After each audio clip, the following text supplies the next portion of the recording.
هقول له خلاص بقى. ياسر، بص يا عم، انا دلوقتي حوشت مبلغ من وراك بصراحه.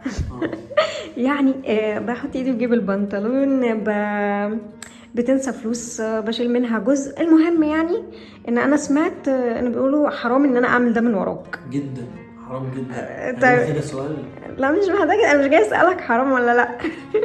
انا جاي اسالك مسامح فيهم ولا لا. انت بس مش عارفه انت عملتي ده من ورايا ليه يا بنتي، وانا بشيل عنك حاجه؟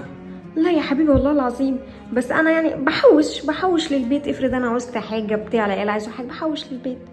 كام بس يعني؟ عايزه انزل اجيب بهم حاجه لنفسي. مسامح فيهم ولا لا؟ ما هو على حسب هو ايه بتاع حوشت كام يعني بعد الليله دي كلها والتقليد ده كله، حوشت كام يعني هيكون كام؟ 15,000 جنيه. ها؟ بهزريش. والله ما بهزر. 15,000 جنيه؟ ايوه، بقى لي مده برضه ياسر بحوش فيهم، وانا لسه يعني محوشاهم امبارح. انا برضه انا كنت حاسس ان فلوسي بتنقص. لا انا حاسس والله. بده. بقول لك ايه، فلوسي انا لا.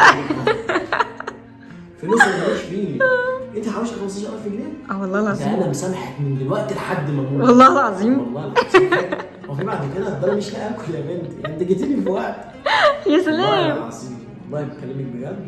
برافو عليك. بجد؟ شطاره اهي. انا فعلا ظروفي وحشه فهنساعد بعض. لا والله. والله العظيم. انا اكتر حاجه بحبها فيك ان انت بنت ذكيه كده وشاطره وبتعرفي تدبري الدنيا. والله العظيم يعني مسامح فيهم. والله ايه؟ مسامح فيهم بس يعني ابو اسد. ابو ماشي يا عم، المهم تسامح فيهم. انا مسامح.